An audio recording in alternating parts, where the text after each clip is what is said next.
Part 3, Chapter 1. Part 3 of Chapter 1. Marie sprang up from the floor.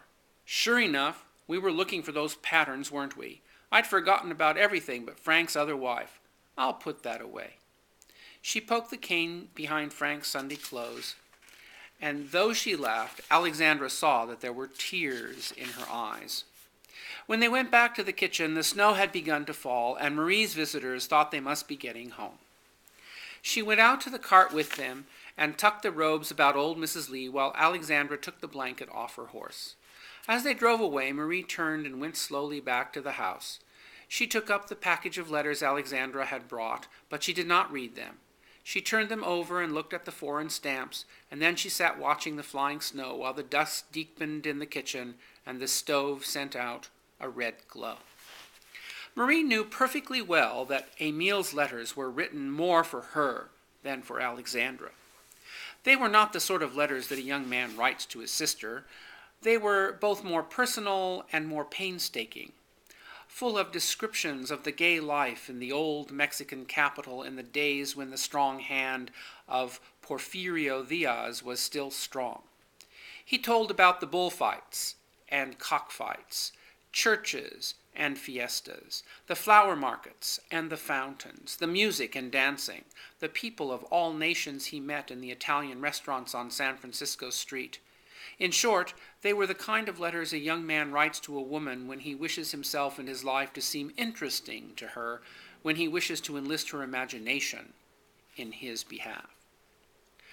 Marie, when she was alone or when she sat sewing in the evening, often thought about what it must be like down there where Émile was, where there were flowers and street bands everywhere, and carriages rattling up and down, and where there was a little blind bootblack in front of the cathedral who could play any tune you asked for by dropping the lids of black boxes on the stone steps.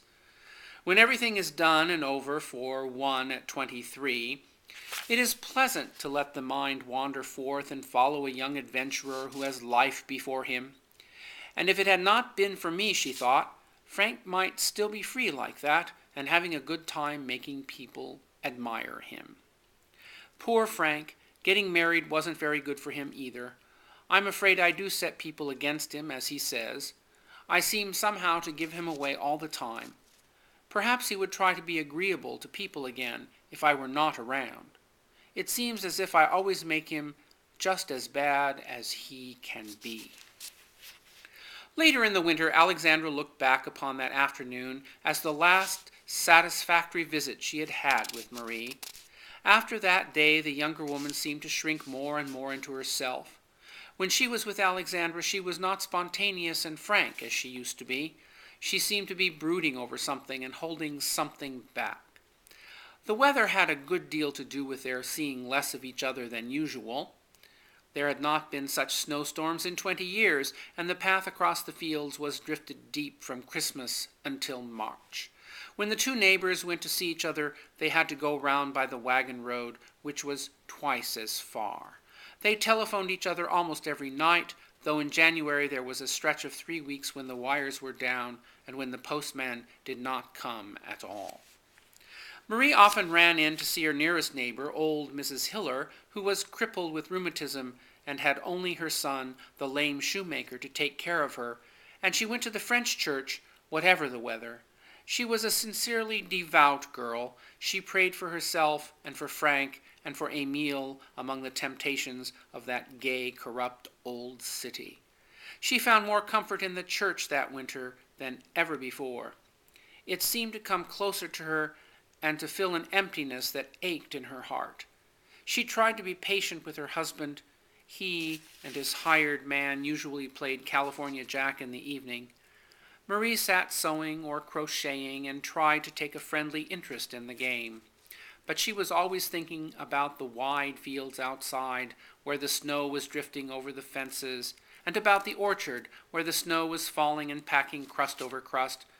When she went out into the dark kitchen to fix her plants for the night, she used to stand by the window and look out at the white fields, or watch the currents of snow whirling over the orchard.